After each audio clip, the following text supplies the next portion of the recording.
Hello friends, good afternoon. आसन देखिए मुझे बुधवार कौन लंच रे बनई मुझे करी पखाड़ भात माने गरम भात करके पानी पसई देती आ देहरे लुण लेंबू पकईकी पखाड़ कर दही की छुंक किसी देनी आज आ सहित बड़ माछ भजा, छोट माछ भजा, चिंगुड़ी मसला आ कोसला शाग टिके खाली पियाज रसुण सोरिष देकी फुटई आउ सेव टिके रखिदे। आपण मैंने भावुन ना कार्तिक मासरे कौन आइंस कली पियाज रसुण कली तो से कौन अच्छी मु खाइबनी बोली कौन क्या देविनी। मो मन गोटे भक्ति आसला, मो मन गोटे भावना आसला जे मो आत्मा डाकिला जे मु आइंस खाइबनी कि पियाज रसुण खाइबनी कि कौन एपाई कौन अन्य को फोर्स करी जे नाई मु खाऊनी माने तमें खानी मु खाइबनी जे घरे पसईबनी एमती भूल करिया कथा नुह। भक्ति आ भावना आक निज मनर कथा आ कौटी भी लिखाएनि जे लोक आइंस खाइले भक्ति करेंगे कि आइंस खाई ठाकुर डाक पारे।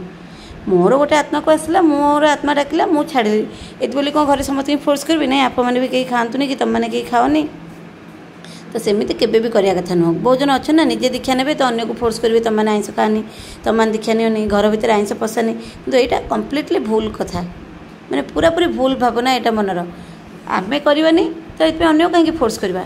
मनीष आत्मा को कष्ट देकी केतेबेले कौन काम करिया कथा नुह। जार इच्छा हो आइंस खाऊ से खातु। बहुत लोक अच्छा दुनिया कौन कह समाज कौन कह लोक कौन कह से भाविक बहुत कम करती तो निज आत्मा को कष्ट देकी अन्य अनुसार कले कौन फायदा। भगवान केबे भी कहना जे जो जबरदस्त करके बाध्य होगी आसिकी मत डाक कि बाध्य होगी आसिकी मो मंदिर में मुंडिया मारिकी जा। निज मनर भक्ति अनुसार काम करिया कथा आ कोठी भी लिखाएनि जे आइंस पियाज रसुण खाई लोक भक्ति करें।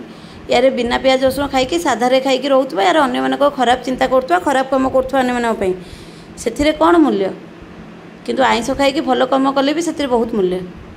तेणु एगुड़ाक मनर भावना कथार अच्छे मन निर्मल गाड़िया गंगा एमती बहुत माइथोलॉजिकल एग्जांपल भी अच्छी। आइंस खाइले कौन भक्ति हेनी ना आइंस खाइले ठाकुर आम डाक शुणवे तो निज मनर भावनार कथा एगुड़ाक मु खाइबनी ता बोली अन्य को देविनी। सब गोटे कथा मन रखिए निज रुचि भोजन पर रुचि भूषण निजको जहाँ इच्छा आम से करवा ता बोली माने नुह जे सुगर पेसेंट होता मोर इच्छा हो बसिक केजी रसगोला खाइबा आ मोर इच्छा हो मद पीबी सेगुड़ाक नुह।